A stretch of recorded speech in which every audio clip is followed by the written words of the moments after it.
John, very good to see you. Today we are starting with a question. What is a retirement drawdown strategy? 6 tips to make sure your money lasts. We spend decades building our nest egg, and then when we retire, we need to plan to start saving, stop saving, and start spending, right? But not so much that we run out of money. So we have 6 tips to make your money last. First, of course, I know this one is really important to you. You need a plan to minimize taxes.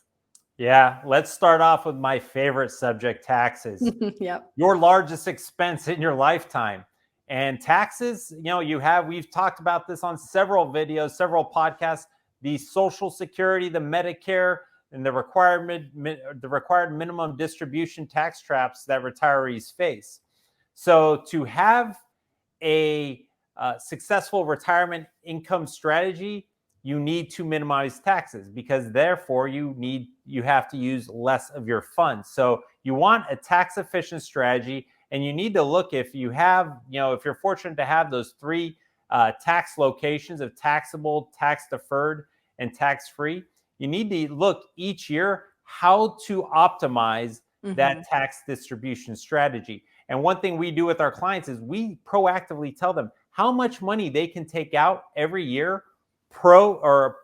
pre-tax, and then what their net tax or gross of taxes and what their net tax income will be.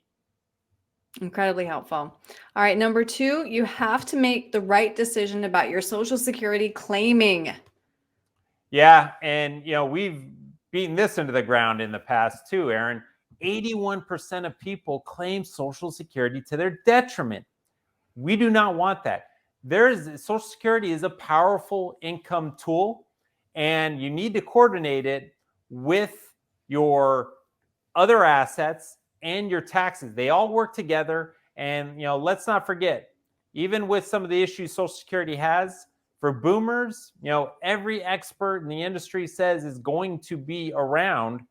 You need to maximize the benefit. And there are tax efficiencies to maximizing that benefit. All these tips that we're talking about, they're all intertwined. Right, they are all related.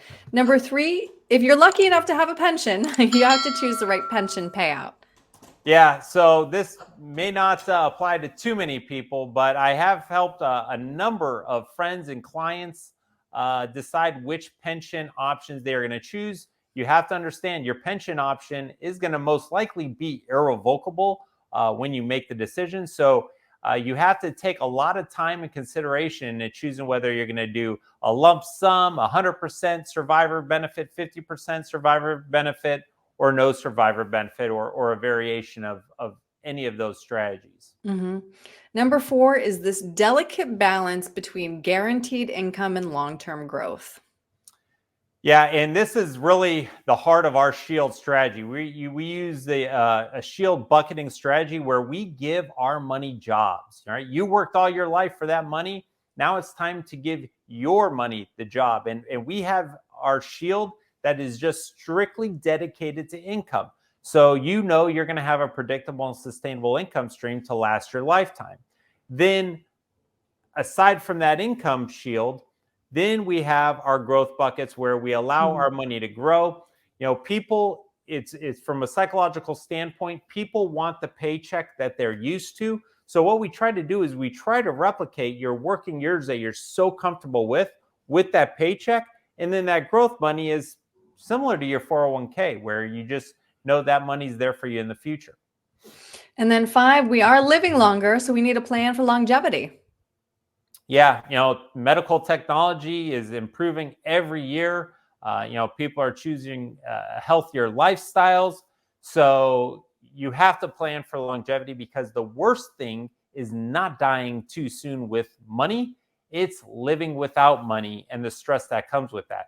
So we always stress our plans to age 95 unless there are some extenuating circumstances, because we want to make sure that you live the retirement you choose, and then you have some money to pass on to your beneficiaries or charities.